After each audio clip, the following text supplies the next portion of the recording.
Olá, pessoal, boa noite, sejam todos bem-vindos à TVD News 581 da sua Parabólica Digital. E essa semana que vem entrar agora, estreamos na Claro, na TV aberta de Brasília, na TV aberta do Rio de Janeiro e outros estados. Então, a TVD está crescendo por causa do seu apoio, tudo porque temos vocês conosco. E, claro, agradecer ao canal desse grande jornalista, Silvio Navarro, que nos abre espaço aqui para alcançar o maior número de pessoas. E antes da gente começar essa sexta-feira com sabedoria, com informação, já indico logo no início o Instagram do Instituto Liberal, Instituto_Liberal. Prestem atenção no underline, porque tem outras páginas no Instagram com o mesmo nome, para que vocês fiquem bem informados de forma rápida, de forma objetiva, sem lado, de forma clara, sem desinformação e sem manipulação política, certo, Lucas? Boa noite. Boa noite, Camila. Boa noite. Saudações a todos os espectadores da TVD News. Um grande prazer, uma grande satisfação voltar e ter essa oportunidade da gente bater um papo sobre os acontecimentos do nosso contemporâneo político, bastante apimentados nessa semana, à luz sempre de uma perspectiva liberal. Lucas, eu queria começar falando a respeito do Donald Trump, que está aí causando um grande alvoroço. Inclusive, Fernando Haddad culpou Jair Bolsonaro. Aí o Tarcísio mandou o Haddad calar a boca e trabalhar. O problema é que se o Haddad trabalhar, ele vai nos taxar mais ainda, porque sem trabalhar ele já mete imposto na gente, trabalhando a gente não vai mais viver. E eu queria saber o que tu pensa, o que aconteceu com essa história dos 50% de Donald Trump e por que muitas pessoas estão revoltadas com isso. De fato, vai cair no nosso colo, no nosso bolso? Ô, Camila, eu acho que a primeira coisa que a gente precisa fazer é uma reconstrução dos acontecimentos, como as coisas evoluíram nos últimos dias para chegarem até o ponto em que elas estão hoje. A gente já vinha comentando aqui no programa e repercutindo manifestações de setores do governo dos Estados Unidos, do Partido Republicano, parlamentares ligados ao partido, a Maria Elvira Salazar, talvez o nome mais destacado nessa frente, em diálogo com setores da oposição brasileira para disseminar nos Estados Unidos a consciência acerca do que está acontecendo aqui no nosso país. E o Marco Rubio chegou a dizer que sanções diretamente sobre o ministro Alexandre de Moraes do Supremo Tribunal Federal tinham grandes chances de acontecer. Até agora essas sanções não vieram, mas o Rubio disse abertamente em coletiva de imprensa, para a imprensa norte-americana, que havia grandes chances de essa sanção específica acontecer. Também vem sendo ventilada a hipótese da aplicação da famosa Lei Magnitsky. Então, além de uma suspensão de passaporte, de visto americano para as autoridades brasileiras envolvidas com esse cenário de autoritarismo que nós vivenciamos no país hoje, abre-se também a possibilidade de uma sanção sobre as suas próprias contas, né, que tem a ver com os negócios norte-americanos. Então, isso tudo já vinha sendo ventilado, mas nada na prática vinha sendo feito. Aí, nesta semana, o nosso caríssimo presidente Lula recepcionou as ditaduras do BRICS, o Brasil presidindo aí temporariamente esse bloco, recepcionaram aqui na minha terra, no Rio de Janeiro, com pompa e circunstância, os tiranetes do BRICS, e soltaram declarações oficiais criticando diretamente os Estados Unidos e Israel, condenando as ações em relação ao Irã, que é um dos integrantes do próprio bloco dos BRICS, defendendo aí políticas de contenção, de censura da circulação de conteúdo nas plataformas sociais, nas big techs, ferindo, portanto, de maneira muito direta agendas políticas, econômicas do governo Trump, agendas muito caras ao presidente dos Estados Unidos. E o Trump, que vinha tratando o Brasil de maneira bastante ponderada, bastante temperada, né? O Brasil não recebeu das maiores tarifas durante os tarifaços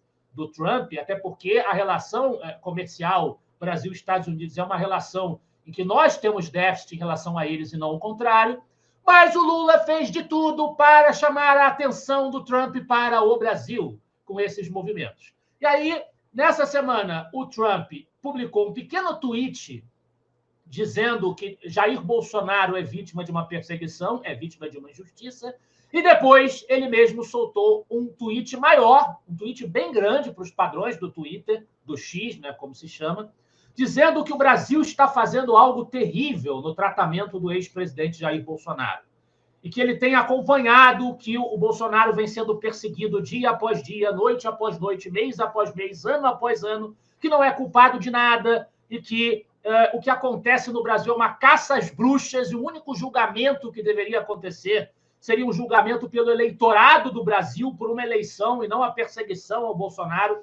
Ele foi bem estridente nesse tom, nessa postagem. E a deputada Maria Elvira Salazar também publicou que era uma vergonha o que o Alexandre de Moraes fazia no Brasil e seria necessário que houvesse a adoção da Lei Magnitsky, que ela mais uma vez propugnou por essa implementação individual. Mas o Trump, na mesma toada, na mesma semana, enviou uma longa carta ao presidente Lula e emitiu oficialmente uma decisão no sentido de impor tarifas de 50% a todos os produtos de exportação brasileiros. E ele disse que isso se fazia em razão de práticas comerciais desleais, o argumento que o Trump usa em relação a todos os países que ele tarifa, ele sempre fala nos interesses comerciais do que supostamente seria um jogo comercial desleal com os Estados Unidos. E aí, embora o Brasil seja um país extremamente protecionista, eu sou obrigado a reconhecer que existe um déficit comercial. Os Estados Unidos não são superavitários em relação eles são superavitários em relação a nós.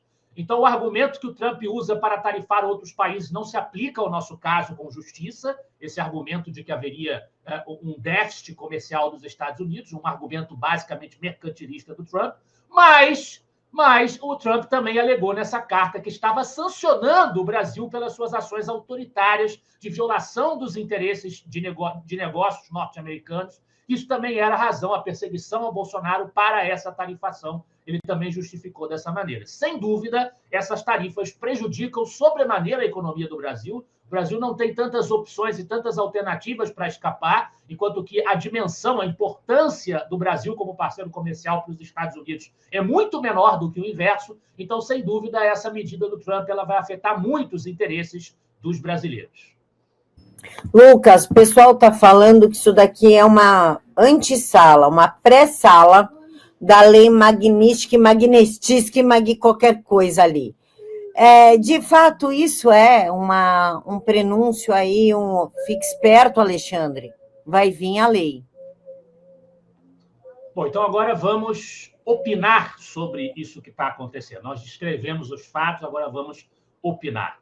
Eu acredito que essa possibilidade exista e eu espero que isso aconteça, porque, na prática, o que a oposição vinha pedindo nos Estados Unidos a Trump e ao Partido Republicano que mobilizassem era a aplicação da Lei Magnitsky, era que os indivíduos diretamente responsáveis pelo arbítrio perpetrado no país, e não a sociedade brasileira como um todo, fossem alvejados pelas sanções impostas pelos Estados Unidos. Era isso que a oposição estava apelando para que acontecesse legitimamente, porque nós estamos vivendo no país um regime autoritário em que nós temos inquéritos completamente ilegais, condenando pessoas a penas draconianas por razões completamente estapafúrdias, os detidos do 8 de janeiro. Nós estamos demandando uma anistia que nunca chega. Nós temos, sim, perseguições à liberdade de expressão que podem se acentuar mediante essa decisão do STF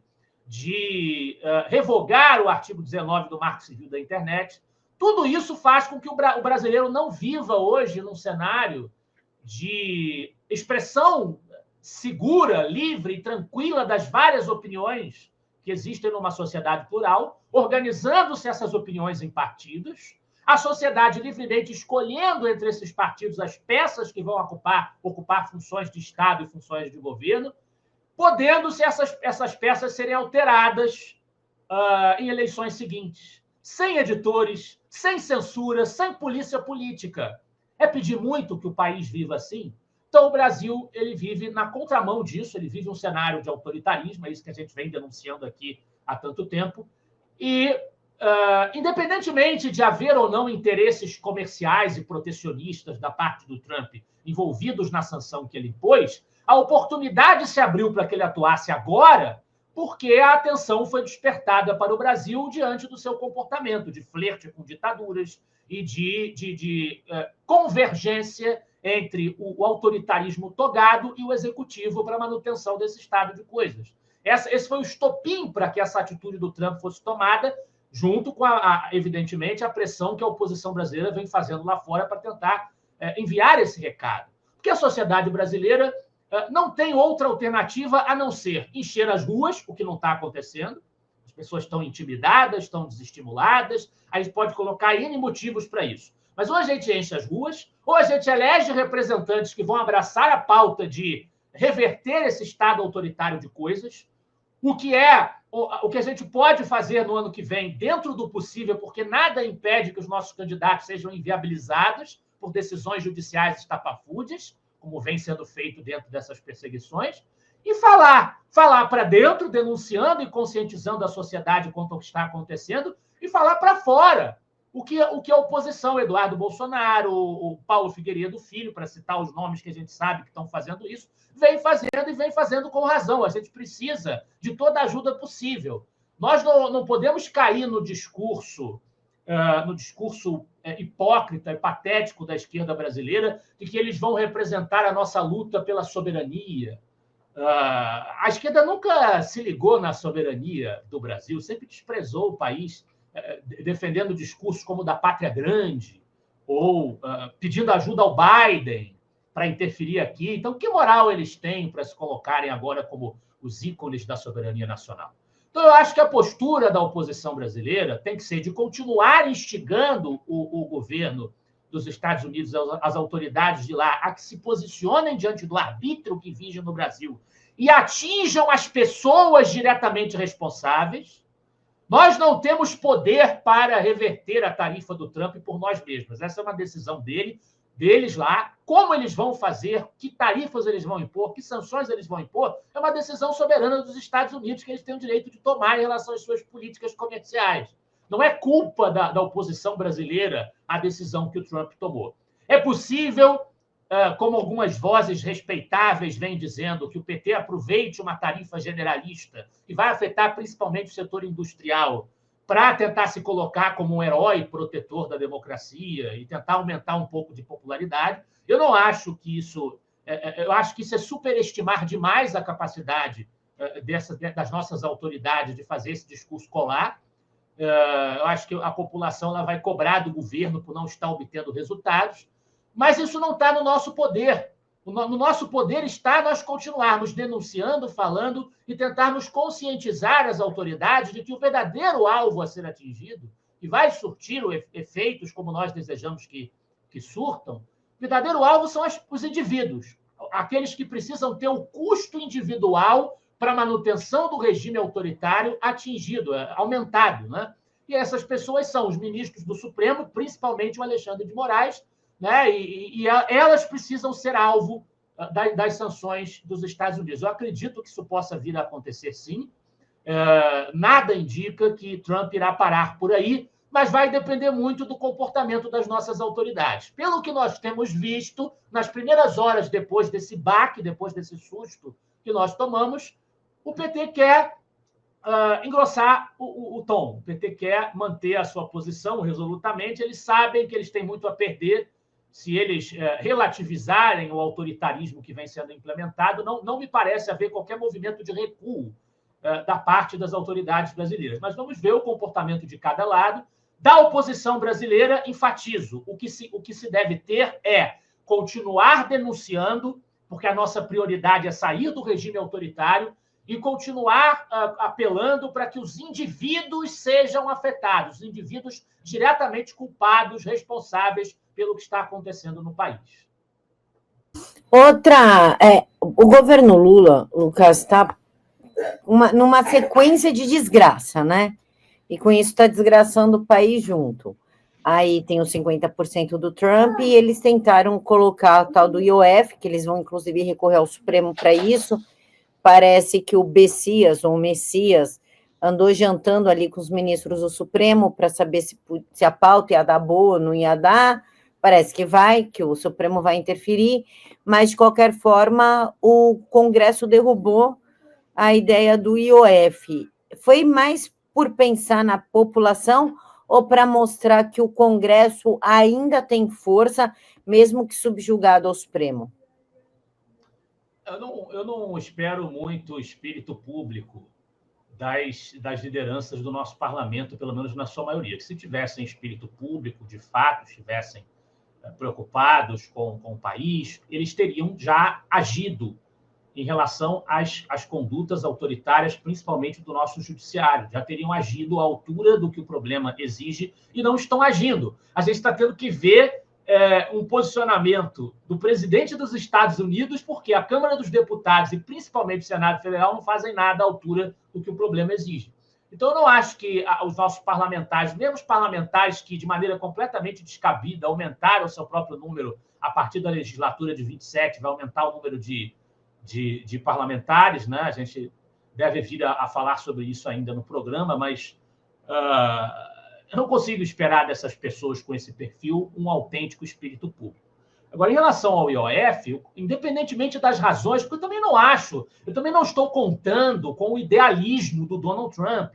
A gente não conta com o idealismo dessas lideranças, a gente conta com que os seus interesses acabem favorecendo o nosso lado, favorecendo a nossa agenda, que é a agenda que nós entendemos ser a mais interessante para a sociedade brasileira. E, no caso, a agenda do Congresso, relativamente ao IOF, sustando o decreto de aumento de impostos, é uma agenda positiva para o Brasil, é uma agenda correta, e essa tese foi defendida no artigo que nós publicamos no Instituto Liberal. Eu agora me foge o nome do autor do artigo, Camila, se você tiver aí na tela para a gente poder mencionar o autor desse texto. Foi a Lexum que fez esse. É o Leonardo Augusto Andrade, da Lexum, né? Advogado, mestre em Direito pela PUC, que é membro da Lexum. Eu adoro os artigos deles. E o Leonardo diz no artigo que o IOF foi criado nos anos 60 e que até os dias de hoje ele tem uma função preponderantemente de regulação das operações sobre as quais ele incide, e não, por acaso, sobre a qual compete exclusivamente a União legislar, conforme prevê o artigo 22, inciso 7º da Constituição Federal. Então, a manutenção do IOF como elemento indutor, ele vai dizer no texto, de comportamentos nas áreas sensíveis à economia, como câmbio, crédito e operações no mercado de capitais, é uma ferramenta importante que a União tem à disposição para cumprir as suas funções constitucionais. Ele vai citar que, diante da necessidade de controlar a desvalorização da moeda, por exemplo, o Poder Executivo pode aumentar o IOF sobre a compra de moedas estrangeiras e reduzir a alíquota para a compra de moeda local. É uma das medidas que o Executivo pode legitimamente fazer, né? Mas, sob condições estritas, o Leonardo comenta no artigo, a Constituição coloca o interesse público representado pelas políticas econômicas confiadas à União acima, né, da legalidade, da anterioridade tributária no caso das operações sujeitas ao IOF. Mas essas prerrogativas só existem quando atreladas às finalidades regulatórias do imposto. Não podem ser manipuladas, e aí que está o pulo do gato que ele aponta no artigo, apenas, que é do que se trata o movimento do governo Lula, apenas para atingir objetivos arrecadatórios. Não é para manipular o IOF só para aumentar a receita do Estado, aumentar a quantidade de grana que entra no cofre público. Ele não serve para isso, ele não foi projetado constitucionalmente para isso, né? Nesse contexto, o Leonardo sustenta que é inegável que o recente aumento das alíquotas do IOF implementado pelo governo Lula, por decreto presidencial, uma iniciativa individual do presidente da República, é um desvio da sua finalidade de regulação das operações de câmbio e outras operações da órbita de influência da União, para promover, nas palavras dos próprios formuladores da iniciativa, ou seja, do próprio Lula e da sua gestão, do seu governo, do ministro Fernando Haddad, para promover o ajuste fiscal do governo federal.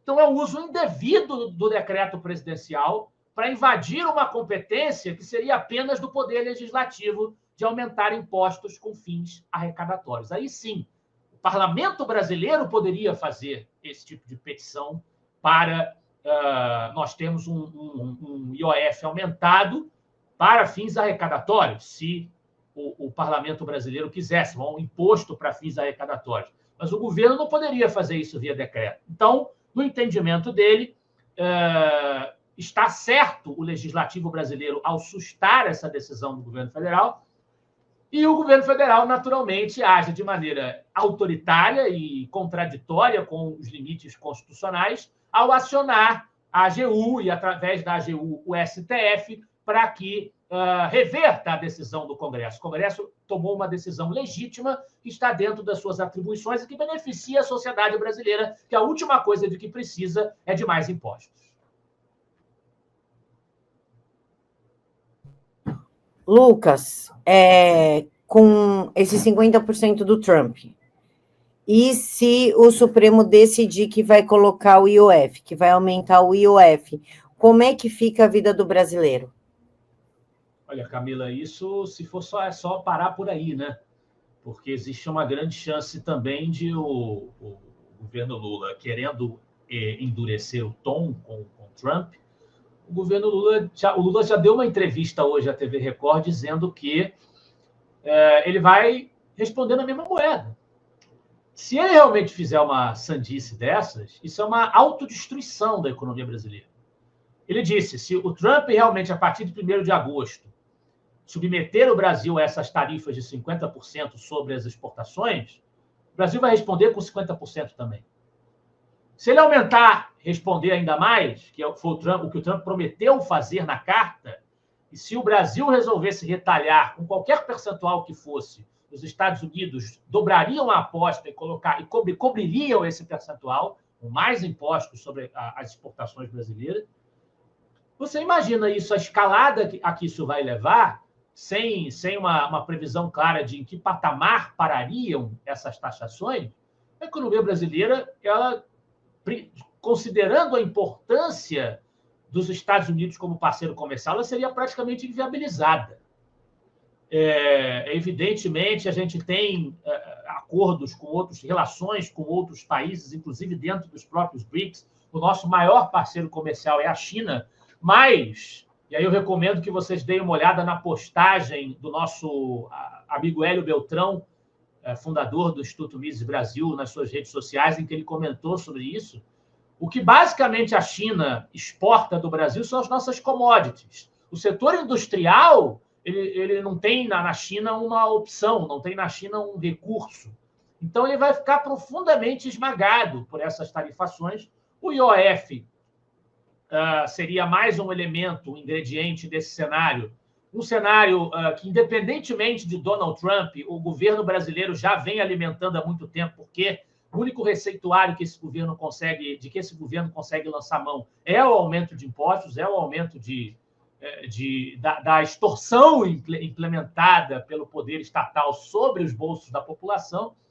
Então, a gente pode esperar uma dificuldade ainda maior para pagar os produtos que a gente consome de necessidade até básica, os produtos que a gente consome nos nossos supermercados. A gente pode esperar uma inflação elevando-se em função dessas tarifações, do esforço que a economia brasileira vai ter que fazer para sobreviver a isso. A gente pode esperar, portanto, o peso do bolso, né? O peso do bolso é a consequência dos descalabros políticos e morais das nossas autoridades. Tanto os descalabros que elas perpetram internamente, por vontade própria, porque para acomodarem as receitas públicas não encontram outro caminho que não seja pisotear a população, quanto os descalabros que as nossas autoridades perpetram perante a comunidade internacional e principalmente perante o Ocidente, querendo posar, empolado o Lula, né, de liderança anti-ocidental, o terceiro mundo se unindo, a China e a Rússia contra Israel e contra os americanos. As consequências estão aí e elas pesam sobre os ombros da população e principalmente a população mais pobre.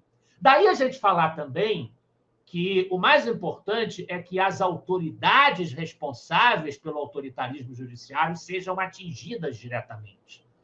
Porque a economia brasileira fica numa situação complicada, os empresários brasileiros talvez o que já deveriam ter feito isso há muito tempo, mas talvez o nosso grande empresariado se sinta motivado a insurgir-se contra o regime autoritário que sufoca o Brasil hoje. Talvez tenha esse efeito, mas, na prática, o bolso do Alexandre de Moraes, as contas dele, né, o bolso do próprio Lula, não estão sendo atingidos com tanta severidade por esse tarifaço do Trump. Atinge-se a questão política, principalmente no que diz respeito ao próprio Lula, porque ele vai ter que dar um jeito de mostrar serviço para a população diante dessa pressão internacional. Mas o bolso dele está mais ou menos seguro. Não dá para comparar o impacto dessas políticas, desse tarifaço, sobre a elite política brasileira com o impacto sobre a população em geral. Tudo vai pesar mais sobre quem tem menos. Então, o que vai surtir o efeito desejado por aqueles que querem o resgate das instituições democráticas brasileiras, mesmo para valer, é atacar diretamente os culpados. E a gente espera que o governo Trump faça isso. Por falar em governo Trump, Lucas, e aqui eu vou pedir para o pessoal acessar sempre o site do Instituto Liberal, que tem as matérias do dia, com comentários de pessoas que realmente raciocinam, que tem mais de 100 de QI e não 83 igual a média, que vai trazer que vai elucidar para vocês muitas coisas sem viés, sem desinformação, sem puxar de um lado para o outro. E eu queria, Lucas, que você falasse também a respeito desse artigo aqui do Bernardo Santoro, que nós separamos, já que estamos falando de Trump, Lula e cenário internacional, que é PT e STF versus Trump, a batalha que pode decidir 2026. Por que 2026 será definido? A minha preocupação, isso eu já venho falando há muito tempo, Lucas, é que nós não tenhamos eleições. Que o STF fale que o país não está pacificado, que não tem condição, ou que só tenha candidatos de esquerda. Como você vê tudo isso? Quando você não tem segurança em relação às regras do jogo, tudo é possível, Camila. Então, acho que a gente tem que partir do princípio de que o pior possa acontecer. Mas eu acho que melhor do que a gente reconhecer o problema é a gente agir para combatê-lo. E é isso que o pessoal está fazendo. A gente não pode considerar... Aí, de novo, eu tenho algumas questões até pessoais em relação ao Eduardo Bolsonaro. Vou citar o exemplo dele porque é o que está mais em evidência nos Estados Unidos fazendo essa articulação. Tenho questões até pessoais em relação...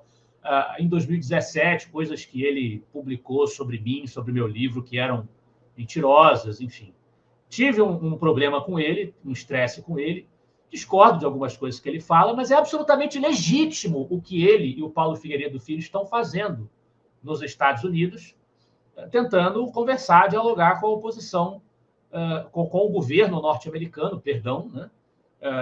Em busca de uma conscientização maior lá fora sobre o que acontece aqui, de medidas concretas que ajudem a enfraquecer as autoridades brasileiras dentro desse regime de convergência, de consórcio espúrio entre a grande imprensa, o executivo e o judiciário. O que ele está fazendo é legítimo e é uma tentativa de obter resultados que nos ajudem também a ter um ambiente minimamente saudável para que haja uma eleição em que uma oposição possa triunfar, uma força política que esteja mais alinhada a nós e que os nossos candidatos não sejam inviabilizados pelo regime. Eu acho que o regime não eliminaria a realização de eleições, mas ele poderia podar candidaturas e, de fato, representasse um questionamento a esse estado de coisas. O que o Bernardo Santoro escreve no seu artigo PT e STF versus Trump, a batalha que pode decidir 2026, é que, durante meses, o Trump tratou o Brasil como um apêndice, como uma questão que não era importante no cenário internacional. Ele tinha um sem número de assuntos mais urgentes com que lidar, compreende-se que seja dessa forma, mas que o Lula, como nós dissemos aí ao começo do programa de hoje, resolveu chamar a atenção para si, chamar a atenção para o Brasil com os gestos que ele realizou na declaração dos BRICS, o encontro dele sediado aqui no Rio de Janeiro, nos últimos dias. Uma declaração que ataca diretamente os Estados Unidos e Israel, condena as ações contra o regime iraniano, regime que financia o terrorismo, critica as tarifas do Trump, ainda que sem citar o nome dele, e defende a regulação estatal das Big Techs, o que vai contra o espírito americano de defesa da liberdade. E o Trump aí, ele anunciou primeiro tarifas extras, que eu até esqueci de mencionar, de até 10% contra países que se alinhem às políticas anti-americanas dos BRICS. E agora ele anunciou, além da defesa ao Bolsonaro nas redes sociais, anunciou também essas tarifas de 50%, especificamente para o Brasil, que nos colocam numa posição de liderança de um ranking nada honroso, o ranking dos países alvos, do nível de tarifação imposta aos países alvos de Trump nas suas mais recentes investidas tarifárias. O Brasil está na liderança com esses 50%. A gente está sendo tratado como prioridade nesse exato momento. E os argumentos que Trump usou envolvem essas violações à liberdade que atingem interesses norte-americanos. Não se trata apenas, nós também já tivemos ocasião de falar isso aqui no programa, não se trata apenas de uma potência estrangeira imperialisticamente se metendo nos assuntos nacionais. As decisões censoras do Moraes, façamos questão de frisar aqui mais uma vez, elas afetam interesses de cidadãos norte-americanos. Elas afetam, porque atingem os donos, os proprietários, os empresários que comandam negócios na área de tecnologia, de comunicação, de internet, de mídias sociais, com as suas práticas censoras, e afetam também os cidadãos que estão residindo legalmente nos Estados Unidos e que são perseguidos pela sanha censória de Moraes e seus companheiros. Então, o Bernardo Santoro comenta no seu artigo que o custo internacional da perseguição política no Brasil ele passa a pesar diretamente no debate eleitoral de 2026. A esquerda pode transformar, com isso, Bolsonaro e a direita em símbolos globais de resistência ao autoritarismo judicial corporativista e esquerdista. Isso graças à ânsia do Lula de querer aparecer. O mesmo Bernardo Santoro, ele tem feito manifestações publicamente, dando uma opinião de que ele entende que essas tarifas de 50% não seriam o melhor caminho, que elas dão uma munição argumentativa para a esquerda, o melhor teria sido que o Trump tivesse feito aquelas sanções individuais que já vinham sendo reivindicadas pela oposição. Como eu já disse aqui, eu não tenho ainda uma opinião formada plenamente sobre as consequências políticas internas no Brasil dessa tarifa que ele acabou de aprovar. Entendo, sim, que é necessário que haja sanções individuais, que essa tarifa generalista não resolve o nosso problema, mas eu não superestimaria o poder do PT de convencer a sociedade de que os malfeitos do governo Lula não têm nenhuma relação com essas sanções, e também não subestimaria um potencial estímulo ao empresariado nacional de se mobilizar até ao parlamento brasileiro, de quem sabe, pressionado pelos efeitos dessa tarifação do Trump, se ver constrangido a agir para tentar mudar um pouco o estado de coisas autoritário que nós nos encontramos. Afinal de contas, o Trump não entra numa briga como essa sem ter um pingo de munição e sem ter informação sobre onde ele está se metendo. Ele não é conhecido por ser um negociante inábil, muito pelo contrário. Então, eu teria um pouco de cuidado antes de imaginar que as consequências serão contrárias ao que ele imagina, ao que ele deseja ao adotar a sua política. Lucas, tu citou Eduardo Bolsonaro. Muitas pessoas, até da dita direita, que a direita tem tantos braços, cara, que já a esquerda é a esquerda, ponto. Agora a direita está com tanta gente que fica meio complicado de saber o que de fato quem é quem, está acusando o Eduardo Bolsonaro de ser o responsável por essa taxação de 50%, que agora a gente não vai mais poder comprar videogame, não vai comprar placa de computador, não vai comprar... acabou. Pum, explodiu o Brasil. De fato, o Eduardo teria esse poder todo de convencer o Trump a taxar 50% o Brasil? Não teria. A responsabilidade por essa decisão é exclusivamente do Trump. O Trump decidiu seguir esse caminho. Ele deve ter entendido que ele precisava impor uma pressão além de, possivelmente, eu não descarto que Trump tenha, nesse jogo, esteja envolvendo seus interesses comerciais de natureza mais protecionista, que é um aspecto em que ele pode ser criticado, não descarto isso, mas não acho que isso seja o mais importante para nós analisarmos num cenário como esse. Mas ele pode ter entendido que essa pressão generalista vai criar uma atmosfera política sacudindo o ambiente político nacional, pode criar uma atmosfera política que constranja, que force setores da sociedade brasileira a se mobilizarem contra as autoridades atuais, o que seria uma sacudida no regime que nós vivemos hoje. Ele pode ter feito esse cálculo.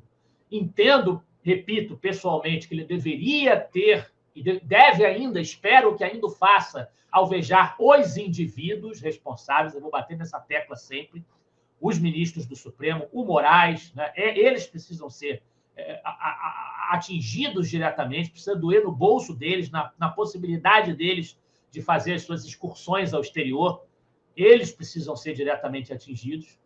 Mas pode ser que o Trump tenha considerado que esse impacto geral ia dar uma sacudida nas estruturas sociais do Brasil suficiente para enfraquecer de maneira decisiva este regime sobre o qual nós vivemos. Pode ser que ele tenha decidido isso. Mas o que a gente vê das manifestações da oposição, que está lá no exterior se mobilizando para denunciar o que acontece aqui, o que a gente vê dos apelos dos próprios parlamentares do Partido Republicano, como a Maria Elvira Salazar, que nós já citamos aqui hoje, apelos que ela faz ao Trump e ao governo norte-americano, vai no sentido das sanções individuais. Eles vêm pedindo que se atinja o ministro Moraes, especificamente.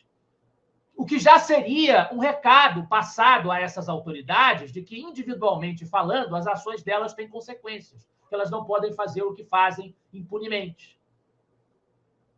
Isso é o que a oposição brasileira vem apelando para que seja feito. Eu não vi ninguém pedir que fosse imposta uma tarifa de 50% sobre as exportações brasileiras. Essa decisão é do Trump, não é da oposição. A oposição faz um papel legítimo que o governo Lula não tem moral nenhuma para questionar se ele também vai para a Argentina e se mete nas questões da Argentina, se ele está o tempo inteiro querendo interferir nas questões políticas internas dos nossos vizinhos. Que moral tem?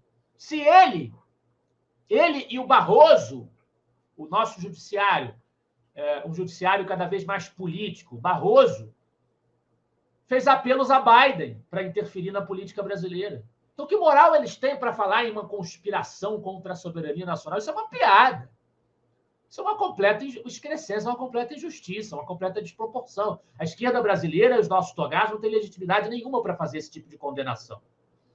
Então, falar que Eduardo Bolsonaro deveria ser preso por conspirar contra o país, pelo amor de Deus. Antes dele, muita gente deveria ir em cana, então.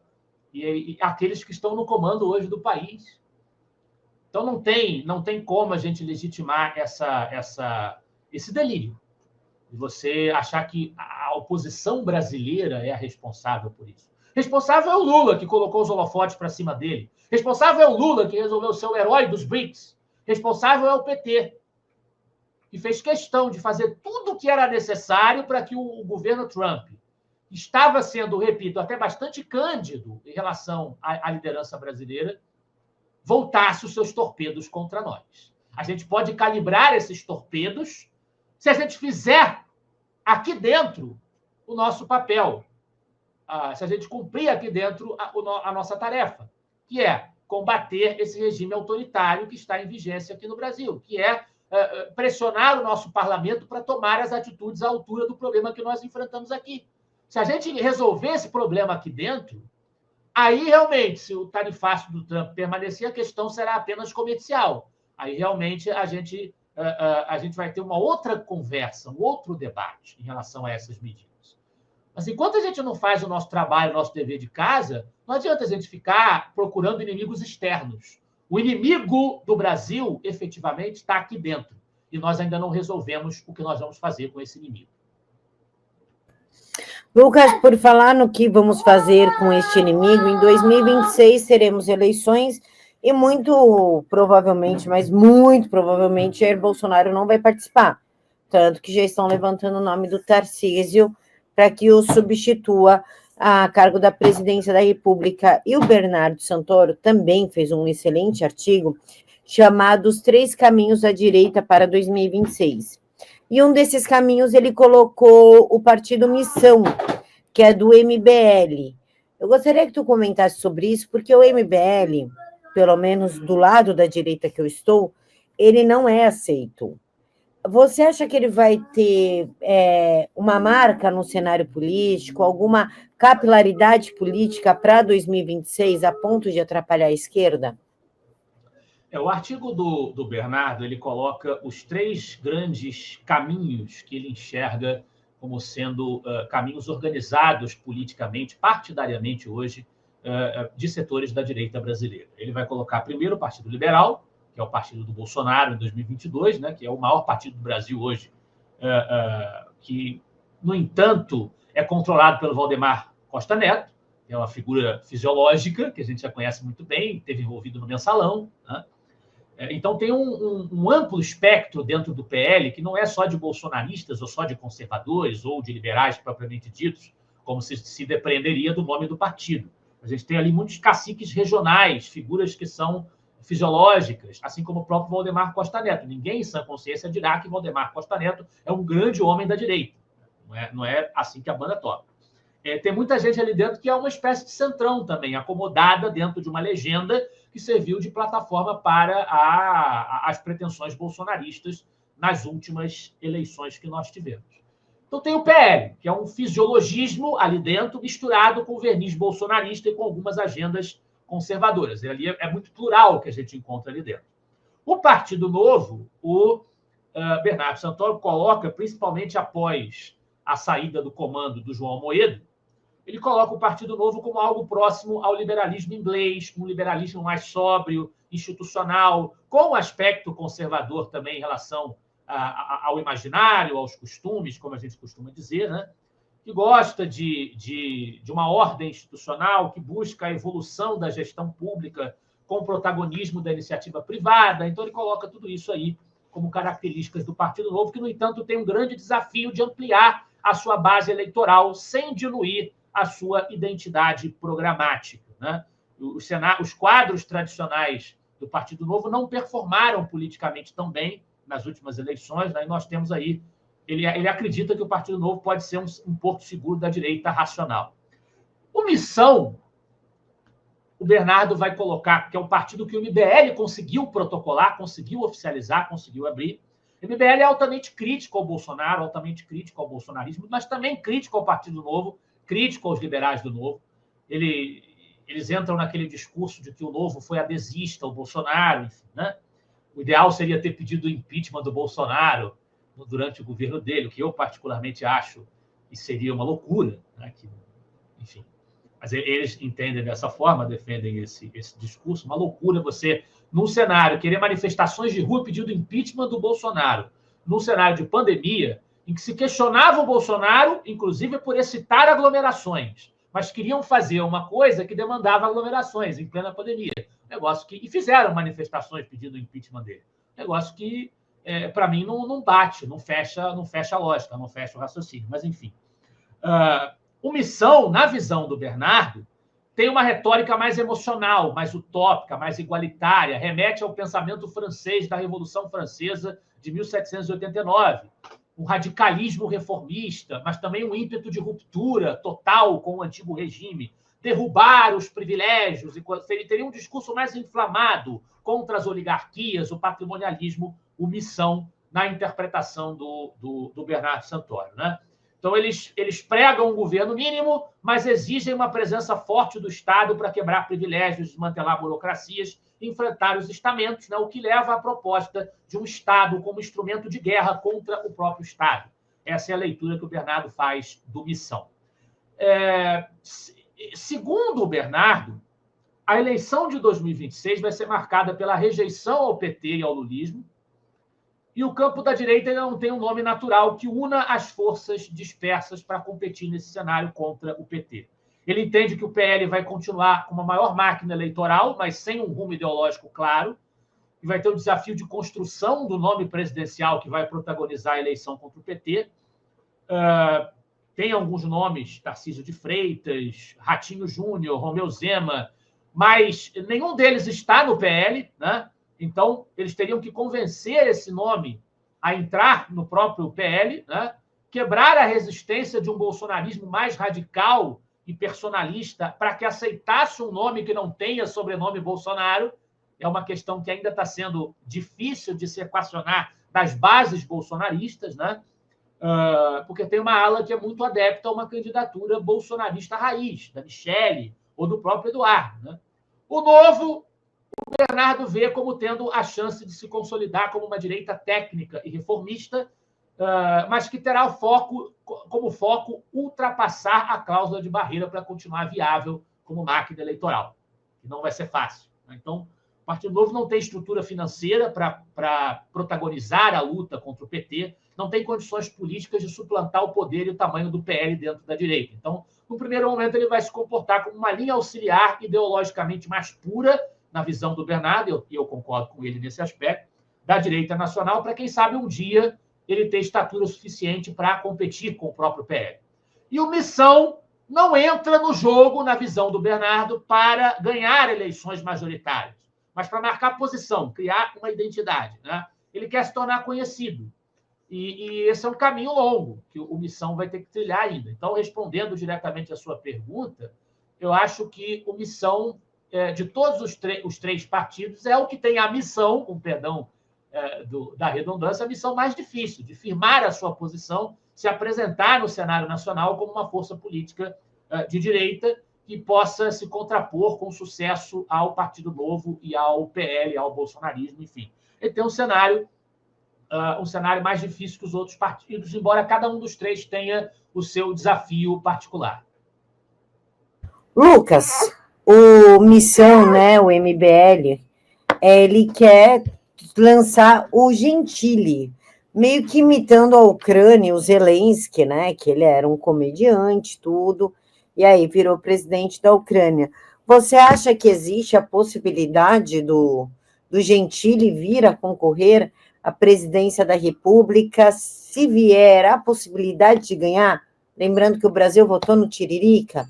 E a terceira é, qual candidato tu acha mais forte para derrubar o Lula, mesmo o Lula tendo apoio do Supremo e das urnas? Eu ainda acredito, Camila, que o candidato com mais chances de chegar ao segundo turno e enfrentar o presidente Lula será um candidato que tiver o beneplácito do ex-presidente Jair Bolsonaro. Eu vejo um cenário muito difícil para que uma via completamente independente do bolsonarismo protagonize esse combate. O Bolsonaro ainda tem uma base relativamente sólida de apoio popular e ele ainda galvaniza o polo da direita no embate público brasileiro. A polarização ainda é muito forte. Então, mesmo que a gente tenha um candidato de direita, que esteja à direita, pelo menos, mas que não seja um bolsonarista raiz, que não seja da família, que não tenha o sobrenome dele, se a gente tiver um desses governadores de estado à direita, antipetistas, que se destacam hoje em estados de expressão como o nome que vai ser colocado, né, esse nome vai precisar ter o apoio, pelo menos declaratório, do Bolsonaro. O Bolsonaro ainda será cabo eleitoral nesta eleição. Então, eu não vejo um cenário em que o Missão consiga... Confesso a você, não tinha nenhuma informação disso, não sabia que...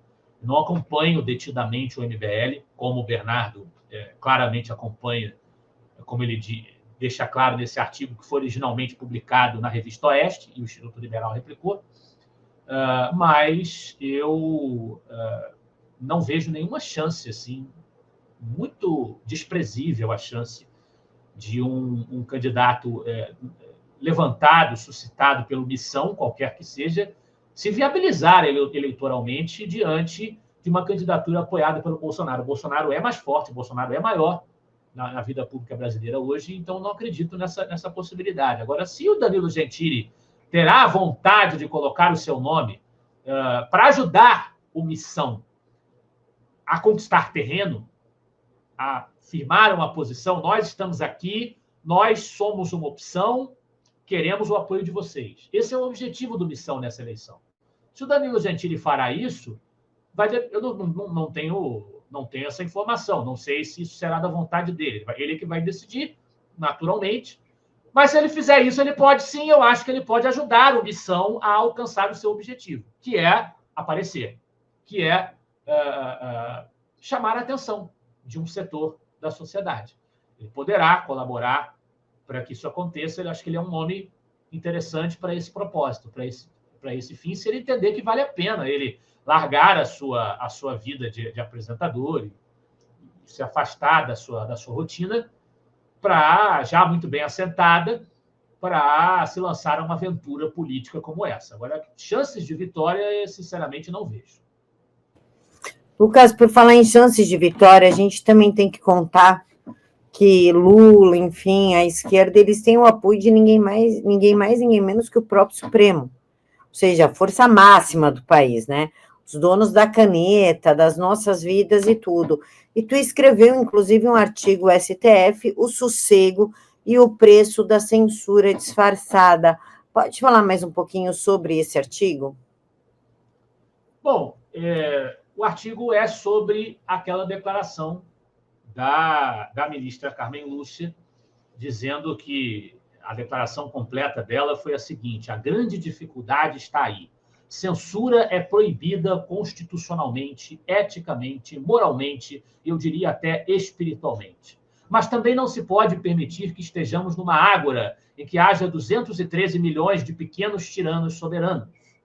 213 milhões de pequenos tiranos soberanos. Quem seriam esses pequenos tiranos soberanos? Eu, você, todo mundo que vive no Brasil, que é cidadão brasileiro. A Carmen Lúcia está dizendo que são potenciais tiranos soberanos. E soberano aqui é o direito brasileiro, ela continua. É preciso cumprir as regras para que a gente consiga uma convivência que, se não for em paz, tenha pelo menos um pingo de sossego. É isso que estamos buscando aqui, esse equilíbrio dificílimo. Essas são palavras da mesma criadora do censura não, jamais, nunca, em tempo algum. Mas um pouquinho pode. Se for na eleição, para favorecer o Lula, na prática é isso, para censurar previamente um documentário da Brasil Paralelo, a censura pode. Aí a Carmen Lúcia não vê mal nenhum na censura. Né? Essa Carmen Lúcia fala que a gente tem que fazer alguma coisa para que o Brasil não seja submetido ao arbítrio, às vontades de 213 milhões de potenciais tiranos que expressam as suas opiniões livremente e, com isso, ameaçam as instituições, ameaçam a posição dela, a posição dos togados, da burocracia encastelada no poder hoje. Essa que é a realidade. É isso que a opinião livremente expressa ameaça. Então, a gente precisa limitar a circulação de opiniões, de conteúdos, para que a gente viva um pingo de sossego. A gente precisa de sossego, de paz. E aí o que eu escrevo no meu artigo é que a democracia não é feita de sossego. Ela é feita de embate, de confronto de ideias. Um confronto dos setores plurais da sociedade, dos seus interesses, das suas concepções, administrado dentro das instituições, de maneira a não virar, a não descambar para a violência. É só isso que a gente tem que almejar numa democracia. E sem isso não há democracia. O atalho que a Carmen Lúcia deseja é um atalho que silencia à força aqueles que ficam, então, sem recursos legais para se defenderem. Não tem nada, absolutamente, que estimule mais o recurso à violência do que você ficar sem opções.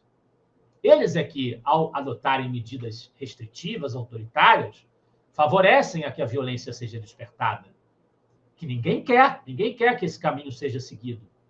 Mas quando você está num regime que não te deixa alternativas, que não te deixa falar, que não te deixa se organizar, como diria John Locke, a opção que sobra aos homens é o recurso ao céu, que ninguém quer. Ninguém quer. E a sociedade brasileira nem tem condições de recorrer a isso. Nem tem. É porque nós estamos completamente desarmados. Né? Mas o que suscita o desejo de um recurso à barbárie, do recurso a virar a mesa, à confusão, é o autoritarismo. O autoritarismo é que faz com que essa convicção seja estimulada nos corações das pessoas. Então, quem favorece a violência são eles, quando tomam esse tipo de decisão. A Carmen Lúcia, a comparação que eu faço no meu artigo, defendendo o ponto de vista liberal sobre isso, a Carmen Lúcia enxerga os indivíduos expressando livremente as suas ideias, ou aceitando e recusando as ideias dos outros também livremente, como pequenos tiranos que ameaçam a serena democracia, a democracia que os togados preservam. Os reacionários tradicionalistas antiliberais, que querem uma espécie de teocracia de regime religioso, eles veem os mesmos indivíduos livres como ameaças à verdade divina, né? Porque o erro não pode ter os mesmos direitos que a verdade.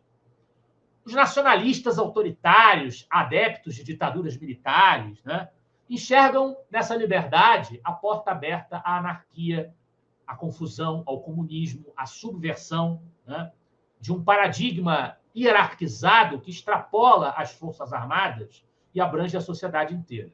E os socialistas veem na liberdade de expressão a liberdade de circulação das ideias burguesas que sustentam o regime que eles querem derrubar com a famosa Revolução Comunista. Então, críticos do STF, pecadores ou hereges na visão dos reacionários, contestadores na visão dos autoritários nacionalistas ou antipatrióticos também, ou burgueses, não têm direitos, não podem falar, não podem se organizar, porque eles nos incomodam. O incômodo das declarações deles nos ameaça. Aí eu constato a superioridade indiscutível do liberalismo. Porque, para nós liberais, todos têm direitos e todos podem falar. Lucas, em 2022 nós tivemos uma censura real, tanto que a Carmen Lúcia falou, cala a boca, já morreu, quem manda na minha boca sou eu, mas a censura vai ter... mas ela termina na segunda-feira e a gente nunca chegou na tal segunda-feira que a Carmen Lúcia prometeu que a censura terminaria. E dentro de coisas que nós não podíamos falar nas redes, foram dos diálogos cabulosos do PT com o PCC. Isso foi terminantemente proibido pelo Moraes.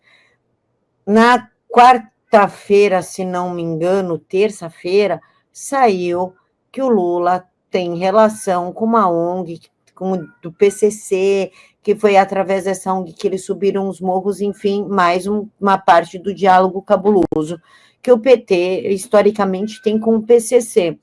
Você acha que isso também será proibido de ser elucidado para a população em 2026 para garantir uma possível reeleição do Lula?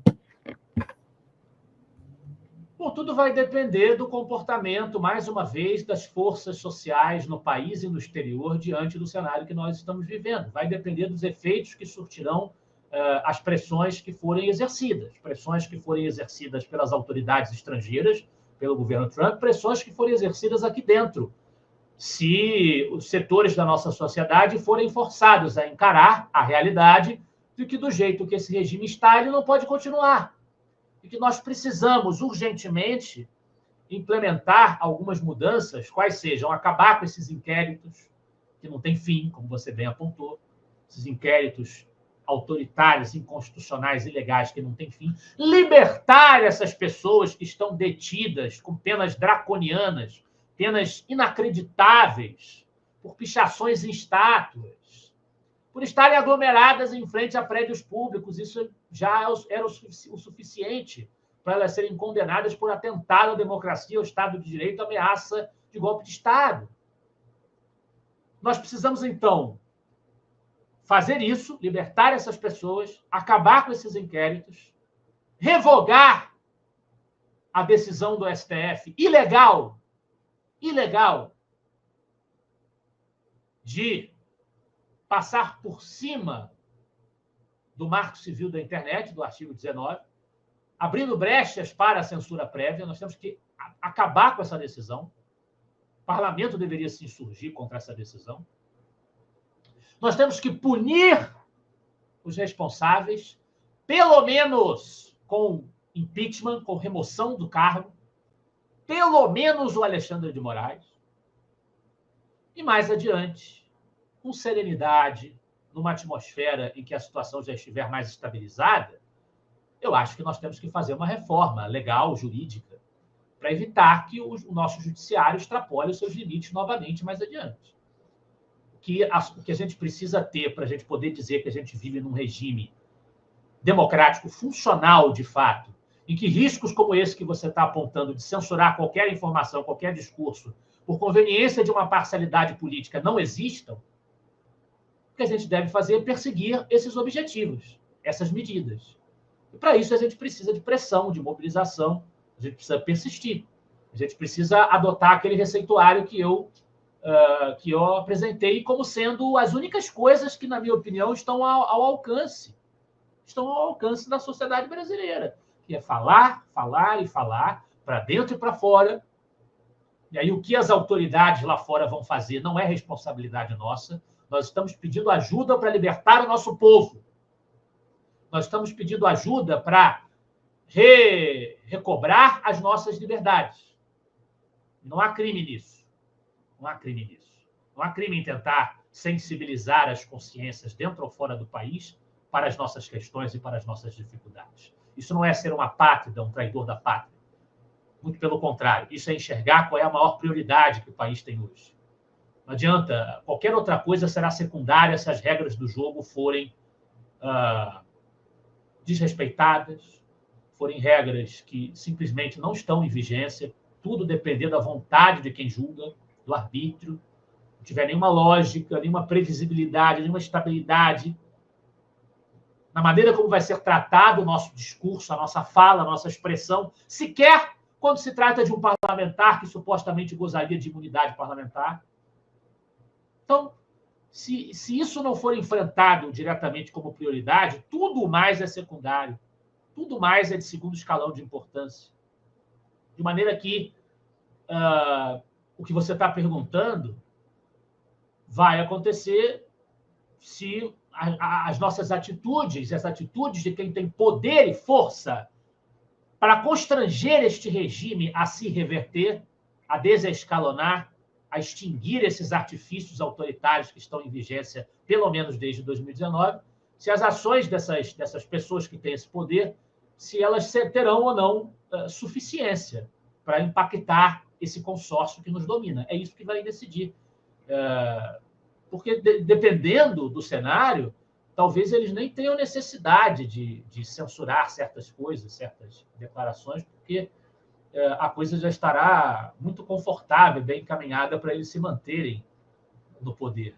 De maneira que a prioridade absoluta é a gente conseguir enfraquecer esse regime o mais cedo possível, para que a coisa não degringole, não deteriore, ao ponto de ser tarde demais. A gente ter que engolir, ter que lidar com um período mais prolongado ainda de autoritarismo no nosso país. Inclusive, Lucas, o Gabriel, o Wilman, escreveu também um artigo sobre isso, né? O desprezo da grande corte por nós, os pequenos tiranos soberanos. E o que me chamou a atenção de tudo isso, Lucas, quero que você fale um pouquinho sobre o artigo do Gabriel, que é meio que baseado no seu artigo, o silêncio da OAB e do CNJ. Eles não falaram nada sobre essa frase da Carmen Lúcia e me pareceu um tanto quanto ameaçadora a frase dela, né? Não é só ameaçadora, ela é um desrespeito. É um desrespeito a todos os cidadãos brasileiros, 213 milhões de pequenos tiranos soberanos, entre os quais ela se esquece de dizer que ela mesma está. Ela é um dos 213 milhões de pequenos tiranos soberanos, cuja liberdade de decisão sobre o que fazer com as próprias vidas, sobre que ideias esposar ou não esposar, ela quer policiar. Ela é um dos brasileiros. Ela é uma brasileira também. Que direito ela tem para dizer que as decisões e vontades dos outros milhões de brasileiros valem menos do que as decisões e vontades dela? Que moral ela tem para dizer isso? Quanto à OAB e organismos do direito, que supostamente deveriam estar preocupados com esse estado de coisas, a inércia deles já já deixou de ser um assunto, de ser uma notícia, de ser uma novidade, né? O tempo que a gente está se arrastando nessa situação e nada foi feito à altura, isso já deixou de ser algo a se alardear, a se colocar em holofotes. Já é o hábito, já se naturalizou essa inércia, essa incompetência funcional diante do abuso sobre as prerrogativas, inclusive advocatícias, porque os advogados não estão sendo respeitados nos processos que vêm sendo compreendidos dentro da abrangência desses inquéritos infinitos que o STF vem alimentando. A abordagem do Gabriel Wilhers no texto dele, o desprezo da grande corte por nós, os pequenos tiranos soberanos, é de lembrar também o que a Carmen Lúcia fez no verão passado, né? Lembrar um pouco da trajetória dela. Ele vai comentar que essa frase, 213 milhões de pequenos tiranos soberanos, é a mais genérica que alguém poderia produzir, não tem exceção, não se fala apenas em radicais, fascistas, extrema-direita, não, é todo mundo, todos os brasileiros são um risco ao Brasil. Literalmente, ela está dizendo que todos os brasileiros são um perigo para o Brasil, é isso que ela está falando. Literalmente é isso, né? Então, todo mundo está sendo desprezado e todo mundo está sendo temido. Mesmo os cidadãos que aplaudem pateticamente, como diz o Gabriel, e eu corroboro o que ele diz sobre isso, a guinada autoritária do país. A Carmen Lúcia, aí, indo direto ao ponto da reconstrução biográfica que o Gabriel faz da Carmen Lúcia, a Carmen Lúcia assumiu a presidência do STF em 2016 e preferiu ser chamada de presidente ao invés de presidenta, porque ela dizia que ela era amante da língua portuguesa, que ela ia respeitar a palavra presidente. Mas agora ela fala em discurso de ódio. Discurso de ódio contra as mulheres. Tem um discurso de ódio. Agora ela já mudou totalmente a retórica dela. Ela que no passado, defendendo a liberdade de expressão, mandou a famosa frase "o cala-boca já morreu", um ano depois, alguns anos depois, né? Não muitos, ela vem votar a favor da censura prévia com uma exceção, como a gente já disse aqui, que um pouquinho pode, mas esse pouquinho nunca acaba, como você também bem ressaltou. A gente nunca vê o fim desses inquéritos em que essas censuras estão compreendidas. Muito bem. Se ela, e aí o Gabriel ele faz essa colocação, se ela, que tantos no passado, e ele próprio, já tiveram como moderada e democrata, agora revela sem nenhuma vergonha o desprezo que ela sente pelos brasileiros, que é o que está embutido nessa frase, se ela faz isso, nós podemos estar certos, diz o Gabriel, de que nunca haverá aquela ficção de autocontenção da corte. O próprio STF vai se limitar, vai reduzir o seu próprio poder, na qual insistem alguns jornalistas tolos em editoriais cômicos. Isso nunca vai acontecer.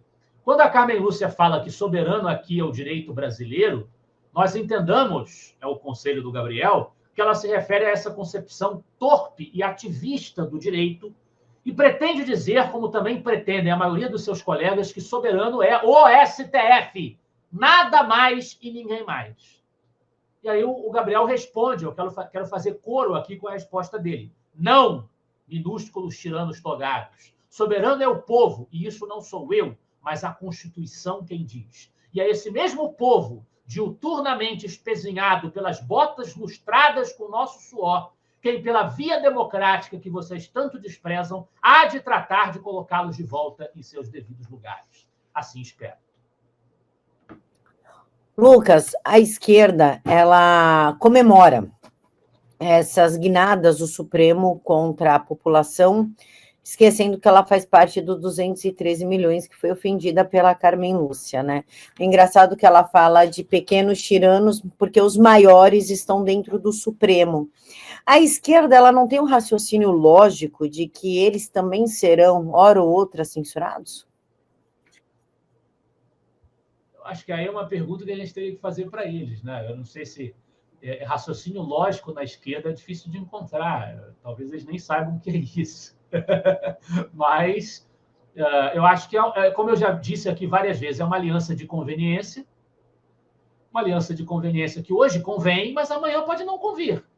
Amanhã pode não convir. Moraes não é petista. Eu acho que a gente sempre que a gente apoia um regime autoritário, uma política autoritária, a gente contrata um potencial risco. Porque se a gente transforma as regras do jogo em regras da força, do arbítrio, quando a gente se desentender, a gente pode estar numa posição confortável de poder hoje, mas amanhã, se a gente se desentender, é essa mesma força e é esse mesmo arbítrio que serão mobilizados contra nós. Eu acho que isso deve estar sempre na equação, mas aparentemente não está. Aparentemente a esquerda não consegue raciocinar. Bom, tem gay que defende Che Guevara, tem mulher que usa a camiseta do Che Guevara. A gente não pode falar muita coisa. Lucas, antes de falar do livro dessa sexta-feira, eu queria indicar novamente o Instagram do Instituto Liberal, Instituto _Liberal, para você que quer os cortes, estão aí, que quer uma informação segura e rápida, está aí, quer carrossel, tem aí, quer card, tem aí. Então, tudo que vocês precisam saber no dia está no site do Instituto, no Instagram do Instituto _Liberal, também no site que nós estávamos mostrando agora, para que você fique informado, sem viés, e forme sua própria opinião, o que está um pouco difícil ultimamente, né, Lucas? As pessoas formarem a própria opinião sem ter um influencer para dizer como elas devem pensar ou falar, né? Ah, com certeza, está muito difícil. Mas a gente tem a opção para aproveitar, né? Então, sigam a página do Instituto Liberal e o livro que o Lucas escolheu é Contra a Maré Vermelha, dado o momento que nós estamos vivendo, do Rodrigo Constantino, um liberal sem medo de patrulha, o Constantino que escreveu o best-seller Esquerda Caviar, e no site do Instituto, livraria institutoliberal.com.br, está com desconto de 40%. Lucas, pode falar um pouquinho sobre o livro?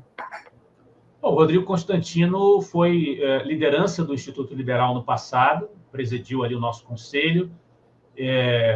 Como você bem apontou, tem outros livros também chamativos, Esquerda Caviar é um deles, que eu resenhei, inclusive, no meu guia bibliográfico da Nova Direita. Esse Contra a Maré Vermelha, um liberal sem medo de patrulha, é uma coletânea de artigos do Constantino entre 2009 e 2014, e que, portanto, ilustram o posicionamento do Constantino diante de uma série de embates políticos que nós travamos naquele período contra os primeiros ciclos, né, de gestão do PT, né, passando aí do segundo governo Lula até o governo da Dilma, que seria deposto pelo impeachment, a eleição em 2014, né, daquele governo que seria deposto pelo impeachment. Todo esse período de contestações do Constantino ao PT está coberto nessa coletânea de artigos. Eu acho que livros assim são interessantes como registros históricos, documentos do tipo de discussão que estava sendo travado em cada momento histórico. É importante a gente saber como é que as diferentes vozes se posicionaram em cada época diante dos respectivos desafios, e esse livro é um desses registros de um momento recente da história política do país. Lucas, você gostaria de falar alguma coisa que eu esqueci de perguntar, que a gente esqueceu de ponderar? Não, só chamar a atenção mais uma vez para as pessoas do nosso campo, liberais, conservadores, libertários, terem sobriedade, entenderem que nós não decidimos o que o Donald Trump fará, nós não decidimos que taxas os Estados Unidos imporão, mas nós decidimos o que nós vamos fazer com o nosso país. Nós podemos decidir. Se nós o tomarmos de volta, se nós nos mobilizarmos devidamente contra o autoritarismo que vige aqui, a gente tem que resolver as nossas questões. A culpa do que está acontecendo hoje é interna. A culpa é do Lula, a culpa é do Supremo e a culpa é de todos os setores da sociedade que poderiam agir e não agem. Então, vamos cobrar de quem devemos cobrar. Vamos cobrar do Legislativo para que se posicione. Vamos enfrentar os nossos inimigos aqui dentro. Depois a gente conversa sobre Donald Trump. Depois a gente conversa sobre supostas questões a serem resolvidas no exterior. Vamos entender que isso só está acontecendo porque chamaram os holofotes para nós, colocando o Brasil do lado errado da história, do lado mais errado da história, da moral, de tudo que tem direito. Então, vamos cobrar a quem de direito, por favor. Acho que esse é o apelo que eu deixaria para todos que nos assistem. Lucas, muito obrigada. Quero agradecer o pessoal que ficou até agora conosco e lembrar que pode cortar, pode publicar nas redes, marca a gente para a gente repostar vocês, só não pode tirar do contexto, porque aí é sacanagem, certo, Lucas? Com certeza. Lucas, quero te agradecer mais uma vez por estar aqui na TVD conosco. Obrigado, Camila. Eu que agradeço em nome do Instituto Liberal. Pessoal, boa noite para vocês, um excelente fim de semana. Não esquece que amanhã, sábado, 11 horas da manhã, vocês têm compromisso com Silvio Navarro, no Fato Sem Narrativas, e com Serrão, ao meio-dia, com política de alto nível. Eu encontro vocês amanhã junto com Silvio Navarro. Tchau!